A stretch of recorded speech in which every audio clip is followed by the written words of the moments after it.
ஹல்லேலூயா. கர்த்தருடைய பரிசுத்த நாமத்திற்கு மகிமை உண்டாவதாக. இந்த நாளிலும் கர்த்தராகிய இயேசு கிறிஸ்து நம் வாழ்க்கையிலே ஒரு புதிய நாளை அவருடைய சமூகத்திலே நமக்கு கர்த்தர் கொடுத்திருக்கிறார். இந்த வேளையிலும் இந்த நாளிலும் உங்களை அவரையும் கர்த்தராகிய இயேசு கிறிஸ்து நாமத்தினாலே வாழ்த்துகிறோம்.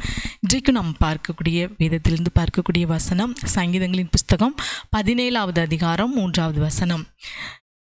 நீர் என் இருதயத்தை பரிசோதித்து ராக்காலத்தில் அதை விசாரித்து என்னை புடமிட்டு பார்த்தும் ஒன்றும் காணாதிருக்கிறீர்.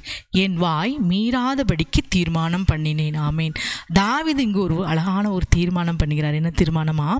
என் வாய் மீறாதபடிக்கு தீர்மானம் பண்ணினேன். அவர் வாயின் வார்த்தைகள் மீறாதபடிக்கு ஒரு தீர்மானம் பண்ணுகிறாரா. இன்றைக்கு நாம் புதிய ஆண்டிலே நம்ம என்ன செய்கிறோம்? அநேக தீர்மானங்களை நம்ம வாழ்க்கையில் எடுக்கிறோம். அநேக தீர்மானங்கள், புதிய புதிய தீர்மானங்களை நாம் எடுக்கிறோம். விசேஷமாக வருஷம் பிறக்கும்போது நிறைய தீர்மானம் பண்ணுறோம். அந்த தீர்மானத்தின்படி ஆனால் நிறைய பேர் என்ன செய்கிறதில்ல. கொஞ்ச நாள் தான். இப்போ எடுத்துக்காட்டுக்கு பைபிள் படிக்கிறேம்பாங்க, ஒரு ஆதியாகமும் யாத்திராகமும் வேணால் போவோம், அதுக்கு மேலே அவ்வளோதான். அப்படிப்பட்ட தீர்மானங்கள் இல்லாதபடி நாம் தீர்மானத்தை என்ன செய்யணும்? நிறைவேற்றுகிறவர்களாய் நாம் காணப்பட வேண்டும். இன்றைக்கும் இதில் நீங்கள் பார்த்தீங்கன்னா வாய் மீறாதபடி நாம் தீர்மானம் பண்ண வேண்டுமா? இன்றைக்கு நாம் பேச்சிலே நம்ம இன்றைக்கி நிறைய பேர் என்ன செய்வாங்க? பேச்சில் நம்ம வாழ்க்கையில் குற்றம் கண்டுபிடிக்கணும்னு பார்ப்பாங்க. இவங்க வாயிலேருந்து ஏதாவது ஒரு வார்த்தையில் அவங்கள குற்றம் கண்டுபிடிச்சிடலாமா, அடுத்து அவங்கள ஒரு பேச்சு கொடுத்து அவங்கள கண்ணில் அகப்படுத்தலாமா என்று சொல்லி இன்றைக்கு அநேகர் நம்மை குறித்து பார்ப்பதுண்டு. நம்முடைய கர்த்தராகிய இயேசு கிறிஸ்து இந்த உலகத்தில் வாழும்போது கூட அவர் நன்மை செய்கிறவராக அநேகருக்கு நல்ல காரியங்களை செய்தார். ஆனாலும் ஒரு குரூப் என்ன செஞ்சாங்க? அவங்க பேச்சில் அவர் வல்லமையாக இருந்ததுனால அவர்கிட்ட வேறு எந்த காரியத்துலேயும் அவரிடத்துல குற்றம் கண்டுபிடிக்க முடியல. அதனால் அவரோட பேச்சில் எப்படியாவது குற்றம் கண்டுபிடிக்கலாமா என்று சொல்லி அவங்கள ஏசப்பாவை நோட் பண்ணிட்டு பிளான் போட்டுட்ருக்காங்க. இந்த மத்தேயு 22:15 நீங்கள் வாசிப்பீங்கன்னா பேச்சிலே அகப்படும்படி அவரிடத்துல வருகிறார்கள். அடுத்து மத்தேயு 20:20 பார்த்தீங்கன்னா லூக்கா 20:20 பார்த்தீங்கன்னா பேச்சிலே குற்றம் கண்டுபிடிக்கும்படி அவரிடத்துல வருகிறாங்க. இப்படி கர்த்தரிடத்திலே என்ன செய்கிறாங்க? ஏதாவது பேச்சில் ஒரு குற்றம் இருக்குமான்னு சொல்லி கண்டுபிடிக்கும்படி இன்றைக்கி மனிதர்கள் வருகிறார்கள். அவர் கர்த்தரை சுற்றி வருகிறாங்க. இன்றைக்கி நாம் அருமையான தேவனுடைய பிள்ளைகளே, இன்றைக்கு கேட்ட வார்த்தையின்படி நாம் கர்த்தருடைய சமூகத்தினாலும் சரி, மனுஷர்களுடைய சமூகத்தினாலும் சரி, நம்ம என்ன செய்யணும்? நம் வாய், நம் பேச்சு, வார்த்தை மீறாதபடி ஒரு காரியத்தை சொன்னால் அதை நிறைவேற்றுகிறவர்களாய் காணப்படணும்.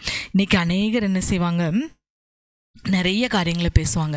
அதை தான் வேதவசனத்துலேயும் சொல்லப்பட்டிருக்குது. நீங்கள் கர்த்தருடைய சமூகத்தில் என்ன செய்யாதீங்க? மனம் பதறி பேசாதீங்க.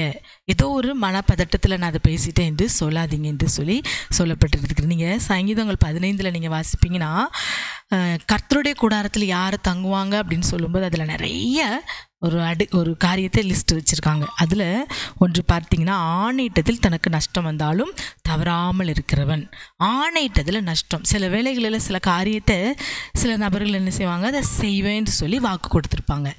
அந்த சூழ்நிலைகளில் அவர்களுக்கு செய்யக்கூடியதாக இருந்திருக்கும். ஆனால் நேரம் காலம் வரும்போது அதை செய்யணும்னு வரும்போது அந்த செய்யக்கூடிய சூழ்நிலை சரியில்லாததாய் செய்ய முடியாதபடி போயிடும்.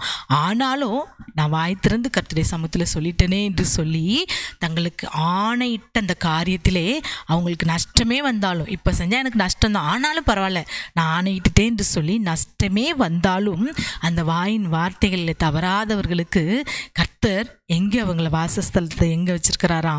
அவங்கள உன்னதத்தில் வைத்திருக்கிறார். அவர்களுக்கு கர்த்தருடைய கூடாரத்திலே வாசம் செய்யும்படியான ஒரு கிருபையை கர்த்தர் கட்டளை இடுகிறார். ஆகவே இந்த நாளில் அருமையான தேவனுடைய பிள்ளைகளே, நாம் ஒரு நல்ல தீர்மானம் எடுக்கிறவர்களாக நாம் இருக்கணும்.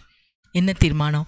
கர்த்தருடைய பிள்ளைகளாகிய நாம் ஒவ்வொருவரும், இதை கேட்டுக்கொண்டிருக்கிற அருமையான நீங்கள் ஒவ்வொருவரும், என் வாய்மொழினால், என் பேச்சில் நான் என்ன செய்ய மாட்டேன்? நான் மீற மாட்டேன் அப்படின்னு சொல்லி தாவீது ராஜா பண்ணினது போல், அந்த சங்கீதம் 17 சொல்லப்பட்டது போல் என் வாய் மீறாதபடிக்கு தீர்மானம் பண்ணு. கர்த்தருடைய சமூகத்தில் இந்த ஒரு தீர்மானத்தை பண்ணுங்க. அப்போது கர்த்தர் உயர் ஸ்தலங்களில் உங்களை வாசம் பண்ணும்படி கர்த்தர் செய்வாராகவே. ஜெபிக்கலாமா? அப்பாவுமே நாங்கள் நன்றியோடு ஸ்தோத்திரிக்கிறோம்ப்பா. இயேசுப்பா, இந்த வேளையிலும் நீர் கொடுத்த நல்ல வார்த்தைக்காக ஸ்தோத்திரம். இந்த தாவீது ராஜா பண்ணினது போல எங்கள் வாயின் வார்த்தைகள் மீறாதபடிக்கு நாங்கள் தீர்மானம் பண்ணி வாயின் வார்த்தைகளை குறித்து ஜாக்கிரதையாய் நாங்கள் இருக்க நீர் கிருபை செய்யுங்கப்பா. மனம் பதறி கர்த்தருடைய சமூகத்திலோ மனிதர்களுடைய முன்பாகவோ நாங்கள் மனம் பதறி பேசாதபடி எங்கள் எதை செய்ய முடியுமோ அதையே செய்வேன் என்று சொல்லி பேசுகிற பிள்ளைகளாய் காணப்பட நீர் கிருபை செய்யுங்க இயேசப்பா. இந்த நாளிலும் கூட கர்த்தாவே, பெருமைக்காக இன்றைக்கு அநேக காரியங்களை செய்யும்போது அப்பா, அப்படிப்பட்ட காரியத்தின் மீது நீர் விருப்பம் இல்லாதவராய் இருக்கிறீர் இயேசுவே. நாங்கள் செய்யக்கூடிய காரியத்தை சொல்லி செய்து அதன் மூலமாய் உம்மோடு கூட அந்த பரலோக ராஜ்யத்தில் பங்கு பெற நீர் கிருபை செய்யுங்கப்பா. உன்னதத்தில் இருக்கும்படியான ஒரு காரியத்தை நீர் கட்டளையிடுங்க. உம்முடைய கூடாரத்தில் அப்படிப்பட்டவர்களை ஆணையிட்டதில் நஷ்டம் வந்தாலும் தவறாமல் இருக்கிறவங்க தான் உம்முடைய கூடாரத்தில் வாசம் பண்ணுவாங்க என்று பார்க்கிறோம். இந்த வார்த்தையின்படி அப்பா, செய்யக்கூடிய காரியங்களில் எந்தெந்த பொருத்தனைகள் ஆணைகள் நீங்கள் செய்திருந்தாலும் அதை நிறைவேற்றக்கூடிய திராணியை இந்த நாளில் கட்டளையிடுங்க. பெரிய காரியங்களை செய்யுங்க. சகல துதிகன மகிமை உமக்கே செலுத்துகிறோம். இயேசுவின் நாமத்தில் ஜெபிக்கிறோம் நல்ல பிதாவே. ஆமேன், ஆமேன்.